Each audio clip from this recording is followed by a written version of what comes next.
Assalamualaikum warahmatullahi wabarakatuh, warga Assalam. Bertemu lagi dengan saya Rani Handayani di acara podcast Ngopi Jang, ngobrol perihal iman Janarian Kang.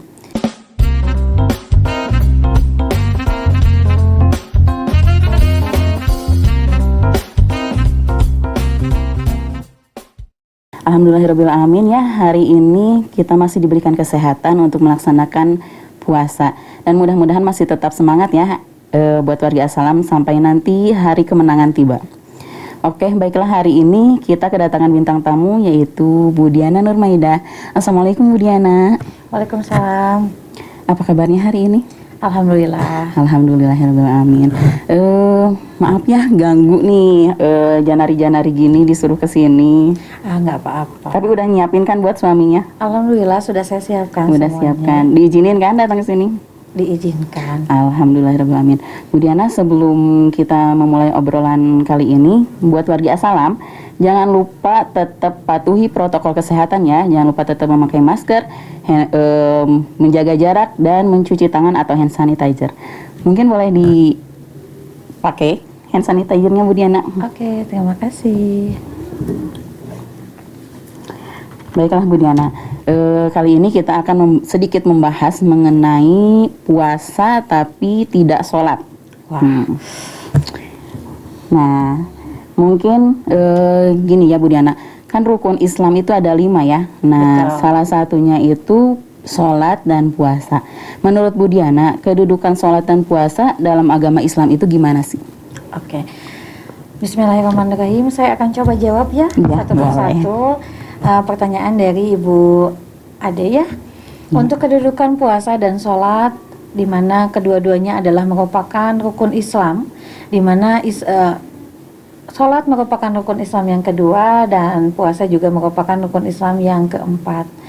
Dan kedua-duanya adalah merupakan fondasi atau pilar yang wajib kita laksanakan atau kita patuhi. Okay. Sehingga ketika kita melakukan atau melaksanakan sholat, kemudian sholat merupakan tiangnya agama, kemudian puasa juga mempunyai kedudukan yang sama di dalam rukun Islam, di mana kedua-duanya wajib kita laksanakan atau kita patuhi. Oh begitu. Jadi keduduknya hampir sama ya, setara. Sholat antara sholat dengan puasa gitu ya. Ya, sama-sama kewajiban kita yang harus kita laksanakan. Bu Diana, ya. Kan sekarang itu bulan Ramadan ya. Betul sekali. Bulan Ramadan. Nah, gimana sih kalau kita kan puasanya rajin ya, puasa wajib Ramadan ini. Tapi sholatnya ditinggal-tinggalin, itu gimana sih?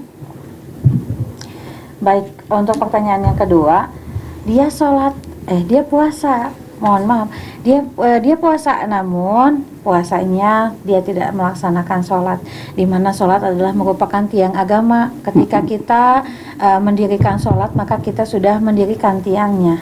Kemudian bisa diibaratkan nih, sebuah rumah adalah sholatnya, sebuah rumah adalah puasanya, kemudian kuncinya adalah sholat. Ketika kita akan memasuki sebuah rumah tersebut, kita tidak mempunyai kuncinya alias tidak sholat, bagaimana kita akan masuk ke rumah tersebut?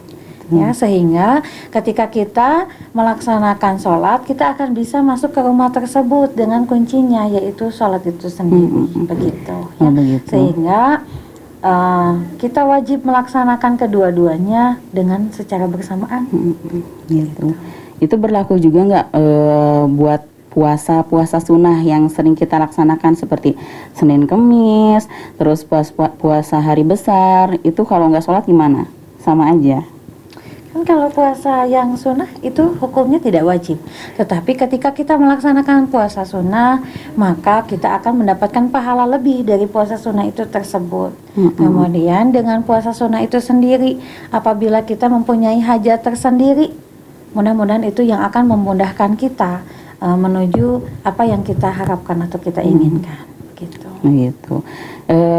Kan itu sholatnya bolong-bolong semua ya, full ya, 5 rakaatnya enggak ini. Kalau misalnya cuman sholat duhur aja atau sholat maghrib aja, yang lainnya ditinggalin, itu gimana?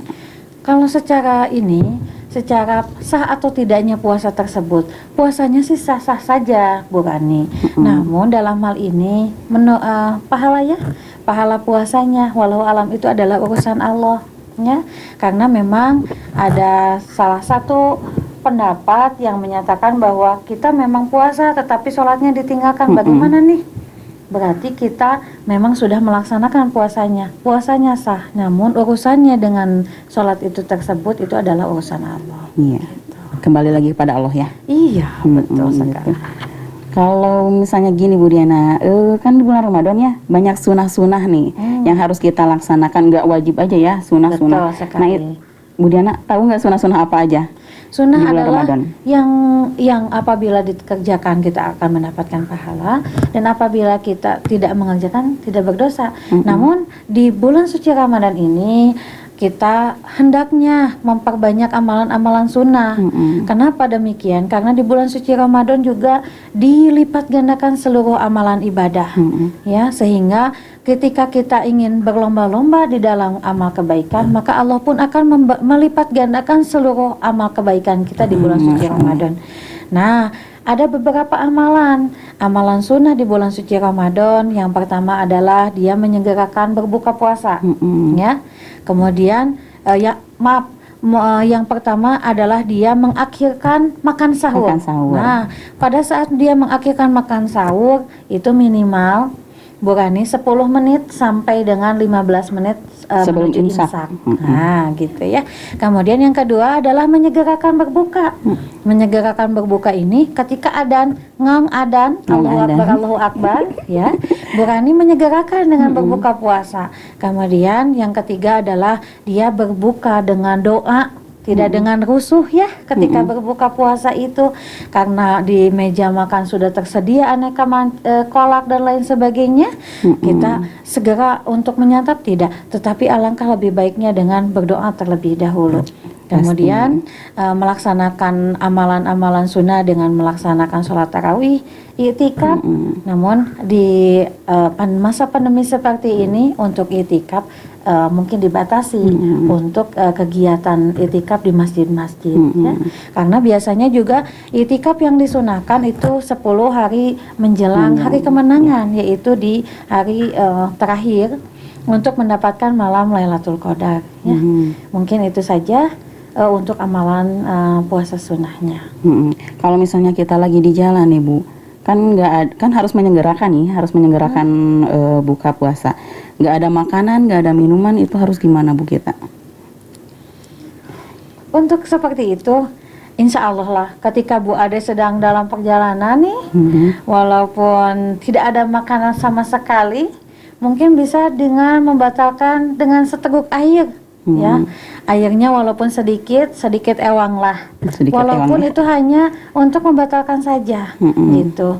Ya, memang sebaiknya minimal dengan 3 butir kurma atau seteguk air putih, gitu ya. Atau apa saja yang memang bisa membatalkan. Gitu ya Bu Diana. Nah, kalau misalnya kita nggak melaksanakan sunah-sunah yang tadi nih ya, itu gimana? Baik, untuk amalan sunnah, yang amalan sunnah tersebut apabila dikerjakan dia mendapatkan pahala, dan apabila dia tidak mengerjakan tidak apa-apa, ya. Memang alangkah lebih baiknya dilaksanakan. Namun ini tidak dilaksanakan, tidak apa-apa, puasanya masih tetap sah. Sah ya. Ya. Baiklah Bu Diana, ini pertanyaan terakhir ya. Oke. Gini kan, kalau misalnya sahur nih ya, kita suka kekenyangan nih abis makan sahur. Nah, tertidur aja nih ya. Terus sholat subuhnya ketinggalan, kebablasan. Itu harus gimana Bu Diana sholatnya? Baik, untuk hal ini maka janganlah kalian berlebih-lebihan, apalagi berlebihan ya. Pada saat makan sahur kita berlebihan, makanya terlalu kekenyangan. Akibatnya kita kebablasan. Nah, hindarilah makan yang berlebihan, sehingga ketika kita sudah melaksanakan makan sahur, alangkah lebih baiknya, yuk kita prepare yuk untuk sholat subuh, kemudian kita laksanakan sholat tadarus ya, biasanya tadarus di masjid-masjid yang terdekat gitu. Jangan sampai ketika kita sudah kekenyangan, kemudian kita ketiduran, lalu kebablasan. Lah, bagaimana ini ketika kita sudah kebablasan, kita bangun? Mungkin Bu Rani juga sudah pernah ya? Iya, pernah. Pernah kebablasan? Pernah. Pernah ya, Bu Rani ketika kebablasan, maka Bu Rani segeralah untuk melaksanakan sholat subuh tersebut. Sholat subuh. Ya, walaupun memang Langsung ya Bu ya. subuhnya keberangan, Mm-mm. ya, alias kesiangan. Nah, ketika seperti itu, segeralah untuk sholat, melaksanakan sholat. Oke. Baik, untuk warga Assalam, obrolan hari ini kita cukupkan sekian. Mudah-mudahan bermanfaat ya. Dan mohon maaf apabila ada kata-kata yang salah dari kami berdua. Mohon dimaafkan dan jangan lupa tetap menyaksikan podcast-podcast selanjutnya. Wassalamualaikum warahmatullahi wabarakatuh. Waalaikumsalam warahmatullahi wabarakatuh.